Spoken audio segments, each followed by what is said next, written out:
Hello నమస్తే. నేను journalist YNR. Nara Lokesh Telugu Desam party జాతీయ ప్రధాన కార్యదర్శి, ప్రస్తుత రాష్ట్ర మంత్రి. కూటమి సర్కార్లో నారా లోకేష్ ఎంత పవర్ఫుల్లో అందరికీ తెలుసు. ఎన్నికలకు ముందు రాష్ట్ర వ్యాప్తంగా యువగలం పేరుతో భారీ పాదయాత్ర నిర్వహించారు. ఆ సందర్భంగానే వైఎస్ఆర్ కాంగ్రెస్ పార్టీ ప్రభుత్వం అప్పుడు తెలుగుదేశం పార్టీ కార్యకర్తలపైన, లేకపోతే తెలుగుదేశం పార్టీకి సంబంధించిన నాయకులపైన దాడులు చేస్తోంది, కేసులు పెడుతుందంటూ రెడ్ బుక్లో కొంతమంది అధికారుల పేర్లు రాస్తున్నాం, అప్పటి అధికార పార్టీ నేతల పేర్లు రాస్తున్నాం అంటూ చెప్పారు. రెడ్ బుక్ పేరుతో నారా లోకేష్ బాగా పాపులర్ అయ్యారు. ఈరోజు ఆంధ్రప్రదేశ్ రాజకీయాల్లో నారా లోకేష్ గుర్తొస్తే ఇమీడియట్గా రెడ్ బుక్ గుర్తొస్తుంది. తెలుగుదేశం పార్టీకి సంబంధించిన కార్యకర్తల సంక్షేమ నిధి, కార్యకర్తలకు సంబంధించిన సంక్షేమాన్ని చూసే వ్యక్తిగా కూడా తెలుగుదేశం పార్టీలో దాదాపు దశాబ్ద కాలానికి పైగా నారా లోకేష్ పనిచేస్తూ వస్తున్నారు.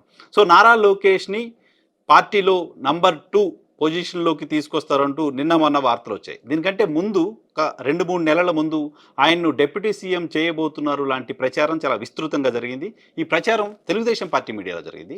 తెలుగుదేశం పార్టీ అధికారిక మీడియాగా పిలువబడే అనేక news channels, papers Nara Lokesh రేపు ఎల్లుండో డిప్యూటీ సీఎంగా ప్రమాణ స్వీకారం చేయబోతున్నారంటూ వార్తలు రాశాయి.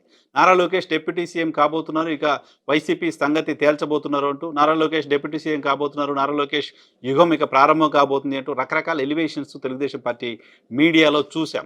ఆ మాటకొస్తే టీడీపీ అధినేత, ప్రస్తుత ముఖ్యమంత్రి చంద్రబాబు నాయుడు గారి సమక్షంలోనే కొంతమంది తెలుగుదేశం పార్టీకి సంబంధించిన నేతలు నారా లోకేష్ కాబోయే ముఖ్యమంత్రి అంటూ, కాబోయే డిప్యూటీ సీఎం అంటూ ఓపెన్గా మాట్లాడడం, ఆయన డిప్యూటీ సీఎం చేయాల్సిందేనంటూ పార్టీ అధినేతలని, ముఖ్యమంత్రిని డిమాండ్ చేయడం కూడా చూసాం.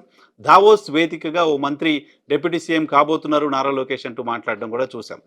సో కడప జిల్లాలో ఓ కార్యక్రమంలో చంద్రబాబు నాయుడు గారి సమక్షంలో తెలుగుదేశం పార్టీ నేత శ్రీనివాసరెడ్డి డిప్యూటీ సీఎం చేయాలి నారా లోకేష్ అని కోరిన సందర్భంగా ఆ క్షణంలో స్పందించని చంద్రబాబు నాయుడు గారు ఆ తర్వాత దావోస్ సమావేశంలో టీజీ భరత్ వీళ్ళు మాట్లాడిన తర్వాత తెలుగుదేశం పార్టీ వైపు నుంచి ఒక ప్రకటన వచ్చింది. అటువంటి వ్యాఖ్యలు ఎవరూ చేయొద్దు, డిప్యూటీ సీఎం ఆలోచన లేదు అంటూ ఒక ప్రకటన వచ్చింది.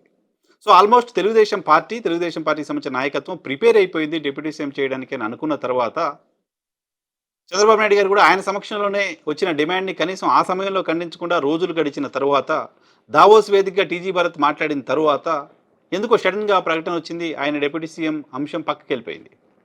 అంటే తెలుగుదేశం పార్టీ ఆయన్ని డిప్యూటీ సీఎం స్థానంలో చూడాలనుకున్నా, కూర్చోబెట్టాలనుకున్నా ఇంకెవరో అడ్డు చెప్పారా, ఇంకెవరో ఆపారా, ఏ కారణంతో ఆపారనే చర్చ కూడా జరిగింది. ఆ తర్వాత తెలుగుదేశం పార్టీ మీడియా దాన్ని వదిలేసింది.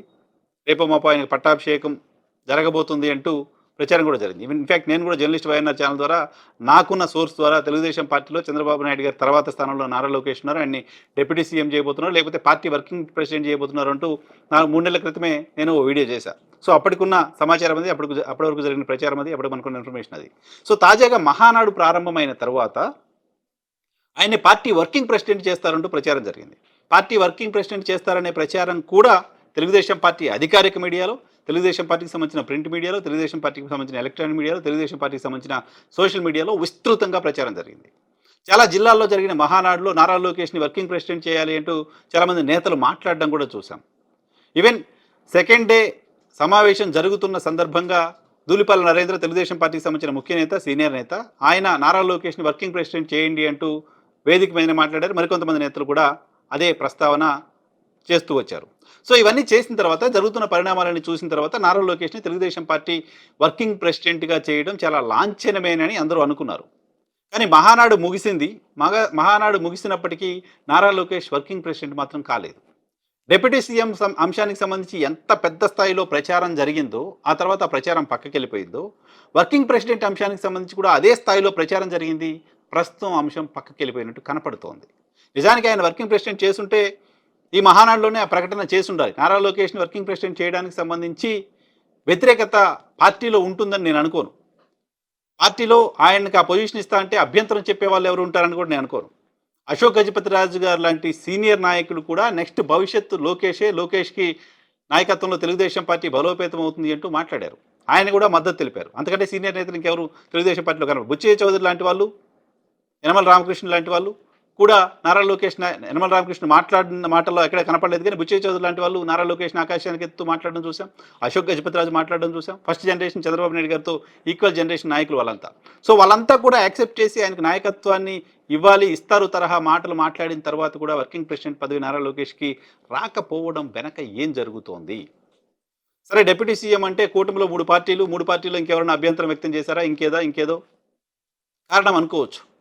కానీ ఇప్పుడు వర్కింగ్ ప్రెసిడెంట్ పదవి పూర్తిగా తెలుగుదేశం పార్టీకి సంబంధించిన అంశం. పూర్తిగా తెలుగుదేశం పార్టీకి సంబంధించిన డెసిషన్. తెలుగుదేశం పార్టీలో ఈ రోజున్న పరిస్థితిలో నారా లోకేష్‌ని గాని, చంద్రబాబు నాయుడు గారిని గాని వ్యతిరేకిస్తూ మాట్లాడే ఇంకొక గొంతు ఉంటుందని ఎవరు ఊహించలేరు.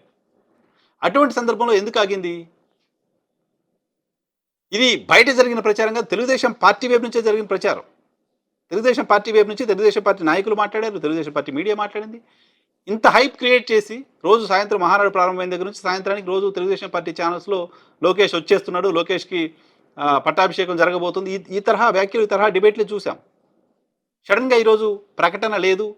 ప్రకటన లేకపోవడం వెనుక రీజన్ ఏంటి అనే చర్చ రాజకీయంగా జరుగుతుంది. ప్రకటన లేకపోవడం వెనుక రీజన్ ఏంటి? ఆయన్ని గతంలో డిస్కస్ చేసినట్టుగా డిప్యూటీ సీఎం చేయబోతున్నారా? డిప్యూటీ సీఎం చేయబోతున్నారు కాబట్టి వర్కింగ్ ప్రెసిడెంట్ ఇప్పుడు ఎందుకులే అనుకున్నారా? ఇప్పుడు ఎందుకులే అనుకుంటే ఇంత హైప్ ఎందుకు తీసుకొచ్చారు? ఇంత పెద్ద చర్చ సొంత మీడియాలో ఎందుకు చేశారు? సొంత పార్టీ నాయకుల నుంచి ఎందుకు చేయించారు? సడెన్‌గా ఆపడం వెనుక రీజన్ ఏంటి? బాలకృష్ణ ఈ మహానాడు వేదిక 3 రోజుల పాటు జరిగిన మహానాడులో ఎక్కడ కనిపించలా. బాలకృష్ణ కనపడకపోవడం వెనుక రీజన్ ఏంటి అనేది కూడా రకరకాల ప్రచారం బయట జరుగుతోంది. సో, ఆ బాలకృష్ణ అటెండ్ కాకపోవడం వల్ల ఈయనకి పదవి ఇవ్వలేదు అని నేను అనుకోను గానీ, ఆ ప్రచారం అయితే బయట జరుగుతోంది. ఎప్పుడూ లేనిది భువనేశ్వర్ గారు మహానాడులో పార్టిసిపేట్ చేశారు. గత మహానాడులో కూడా పార్టిసిపేట్ చేసినట్టున్నారు ఆమె. ఈ మహానాడులో చాలా యాక్టివ్‌గా కనపడ్డారు. సెకండ్ డే ఆమె మహానాడులో పార్టిసిపేట్ చేశారు. ఈవెన్ బ్రాహ్మణితో కలిసి. ఎన్టీ రామారావు గారికి సంబంధించిన ఒక ప్రసంగాన్ని ఏఐ ద్వారా చేసి మహానాడులో ప్రదర్శించారు. ఆ ప్రసంగాన్ని వినిపించారు. ఆ ప్రసంగంలో నా వారసుడు నారా లోకేషే అని ఇప్పుడు పార్టీలో ఉన్న నాయకులతో మాత్రమే కాదు, పార్టీ వ్యవస్థాపక అధ్యక్షుడితో కూడా ఏఐ ద్వారా చెప్పించారు. నారా లోకేషే నా వారసుడు అని ఎన్టీ రామారావు గారు కూడా చెప్పారు. అయినా వర్కింగ్ ప్రెసిడెంట్ ఇవ్వకుండా ఆపిందెవరు? అయినా వర్కింగ్ ప్రెసిడెంట్ పదవి ఎందుకు ఆయనకు రాలేదు? ముహూర్తం బాలేకనా? లేకపోతే ఇంకేవైనా కారణాలున్నాయా? తెలీదు కానీ, నిన్న, మొన్న నారా లోకేష్ వర్కింగ్ ప్రెసిడెంట్ అవుతాడు అంటూ పుంకాను పుంకాలుగా వార్తలు రాసి, గంటలు గంటలు డిబేట్లు నడిపిన తెలుగుదేశం పార్టీ మీడియా కూడా ఈరోజు ఈ అంశంపైన ఎందుకో మౌనం పాటిస్తోంది. సో, తెలుగుదేశం పార్టీ స్ట్రాటజీనా? ఏమన్నా ఇబ్బందా? కొద్ది రోజుల తర్వాత తెలుస్తుంది.